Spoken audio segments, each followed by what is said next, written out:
It's day 13 of trying to set up our Build Empire LMS in Tocha as a marketer.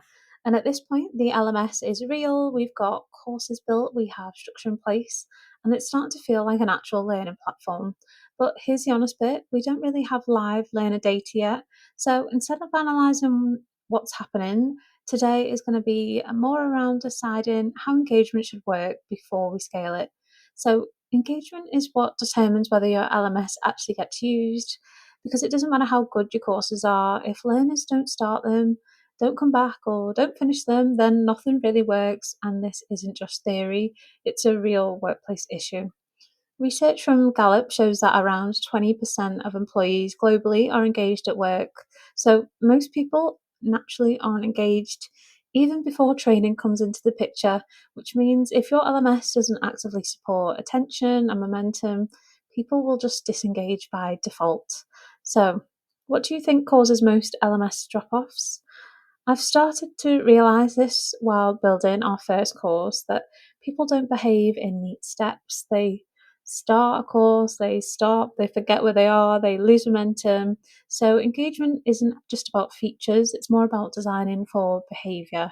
So, looking at the engagement features that we do have though in Tocha and Build Empire, engagement isn't one tool, it's a mix of systems working together, and we have tons of different ways to increase engagement within the LMS. So, whether that's with the gamification features like points, badges, and leaderboards, there's also social learning with forums and playlists.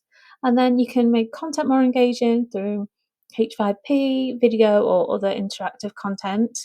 And you can even use notifications to give users reminders or to complete actions. So today I'm focusing on three of those aspects. So gamification, specifically on badges, social learning, specifically on playlists, and notifications. But instead of just explaining them all, I'm going to go through some decisions for our Build Empire LMS, and you can let me know your thoughts in the comments. So let's get started. So we'll start off with gamification, and now I've seen this done in two different extremes. Either badges are everywhere for everything or nothing at all. So neither feel right to me. So here's the first decision point that I'm going to be thinking about. So what would I gamify? So logging in, completing courses, or every module step. Now I'm going to be honest, I'm not choosing all of them, because in Tocha and Build Empire, gamification can be a lot and overwhelming for users if you use it too much. So I've had a chat with the team about this, and the directions we're leaning towards is only rewarding meaningful learning progress. So that makes sense to me. So in practice, that means completing a section, finishing a course, and hitting real milestones, not just clicks, not just activity, not just being there and logged in. So here's the rule that I'm going to use. So if it doesn't change behavior, then it doesn't get gamified, because otherwise it'll just be making meaning out of nothing and everything's rewarded. So nothing feels like progress. So that's where the course structure can really help that and take place. So I can start thinking about badges now that I've got the courses in. So for this badge, I'll set up and use course completion. Now we have courses, I can finally set this up. So the reason I'm choosing course completion is because in Tocha, it's the most reliable and clearly defined signal that a learner has finished a journey. So, but it only works if completion tracking is properly configured, meaning that the course has defined completion criteria, and those criteria are being tracked by the system. So I'm using that as the foundation for the badge. From here, I'll go into site administration and then badges, and then I'll manage those. So this is where the badges are created and managed at the system level. So I'll click add a new badge. Then I'll configure the badge details, so add the name, description, and I can put an image in here as well. This is really good for visibility for learners' profiles, so I will add that in. This is just defining what the badge represents, not the logic yet. So next I'll set the actual criteria, which is what actually controls when the badge is awarded. So I'll select course completion as the criteria type.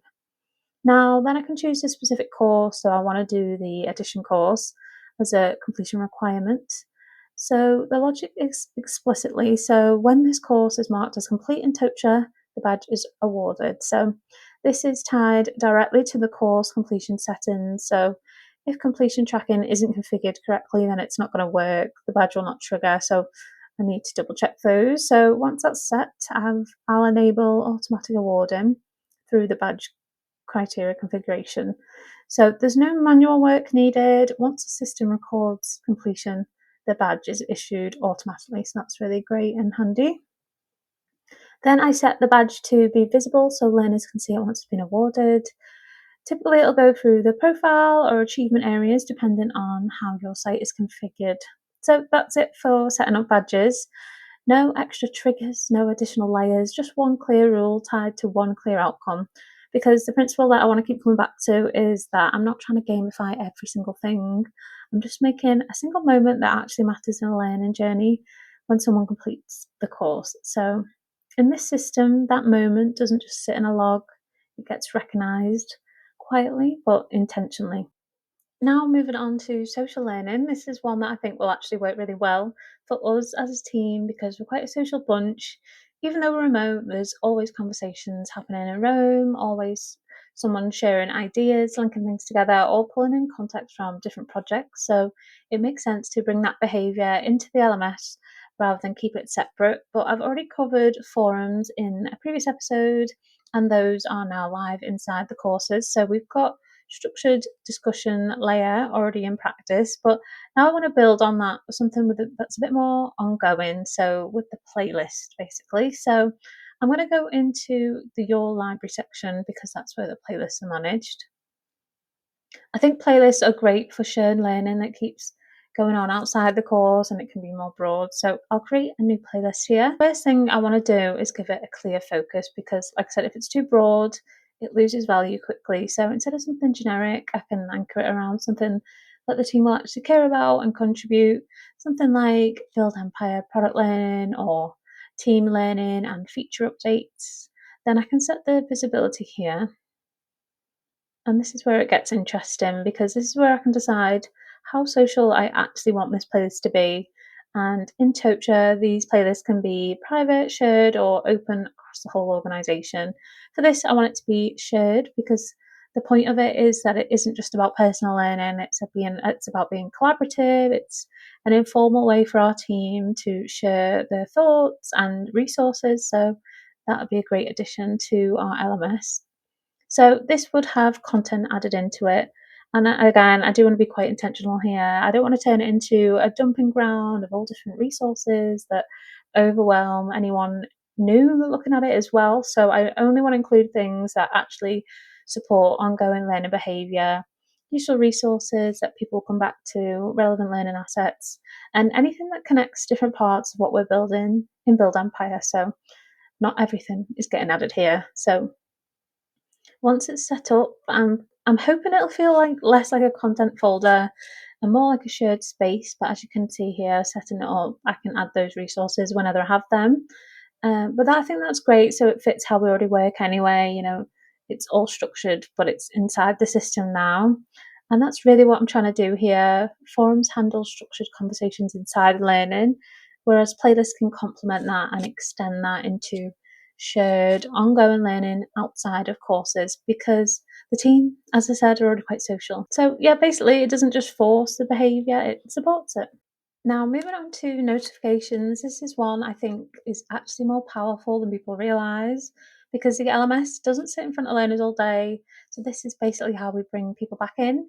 And as Susanna mentioned in the previous episodes, that when it's done properly, it's not just reminders, it can be part of the engagement design. So, I've got another decision point that I'm going to work through. So, how should the LMS re engage learners after they enrol? So, I could choose between a 7-day check in, escalate it to a manager, or wait for them to come back on their own. So obviously the most obvious answer is going to be a simple 7-day check-in notification because realistically I don't want to have to escalate anything. I don't want people to assume people will just come back after they've disappeared for a while. I just want one sensible touch point where the system nudges them if they've started but haven't really moved forward with a course. So I'll use that one as a trigger. Right, so I'm going to actually set this one up now. So I'll go into programs and create a new one. So just a simple container for the course and the messaging. So I'll go straight into content and add the Build Empire course in there. So that course is now inside the program, and that's what lets me start structuring. And when the course finishes, the program will as well. So I'll just double check the course itself quickly as well, make sure that completion tracking is actually switched on properly. Otherwise, none of this is going to really fire correctly. Yep, that's all good. And now I'll go into assignments. So I'll use an audience here. That just keeps it clean. I don't want to be assigning people manually. So now I've got who this applies to sorted. I've added in the UK team in here. Now to the bit that I actually care about as well is messages. So to get that 7-day nudge working, I'll first go into the assignments tab here and I'll set a relative due date of 7 days after enrolment. That gives the system like a hook to hang the notification on. And then I'll just go into the notifications tab as well and find the program due date trigger and create a notification to send. I want to make sure this is on event so it sends at the right time. This will just ensure that 1 week after they join, if they haven't finished, they'll get a friendly still there nudge. Now you could do this for like a month. It doesn't need to be 7 days, but this example is quite useful for this video. And yeah, that's all set up now. And what I like about this notification is that I'm not trying to overthink it or build anything too overly complicated. It's just a simple structure inside of Totra. So the program course inside it, the audience is assigned, the 7-day message that the users will receive, and then that's it. It's just a simple moment that brings people back. So if they've drifted, they'll hopefully come back. So just to summarize, so gamification, I only want to make sure that it's real milestones, like course completions, any progression, nothing extra than that. And then for social learning, again, I only want it to be useful resources that will actually support learners and create discussions and keep learning going outside of the courses, because inside is where a lot of people can tend to focus. And then notifications. So I only want it to be about their behavior more than anything else. So I want them to keep coming back and reminding them of that, because everyone is so busy. And then most importantly, I'm treating this as a work in progress. I know Susanna always mentions that as well, because we don't have, the full learner data here yet. So it's about designing the system before it gets too busy and always making sure that you're clear on what you want the outcome to be. So today wasn't about adding loads more features. It was about making decisions about engagement before we scale anything. And I think that's actually the important bit. So because engagement isn't something that you fix later with dashboards and everything else. It does need to be designed upfront and with a strategy behind it. So, would you set this up differently? What other engagement aspects would you add to this LMS? And yeah, I'd love to let me know in the comments. And what I'm starting to see is this, that engagement isn't about tools, it's about choices and how you design those choices before real users ever arrive, because now we've got structure and engagement starting to take shape, we can start building proper learning journeys. And that is a wrap for today. So if you want to catch up with the previous episodes, they are all available here on YouTube. Pop any questions in the comments, I'll be more than happy to answer them. I'd really love to get your thoughts, because this has been an experience building the LMS from scratch.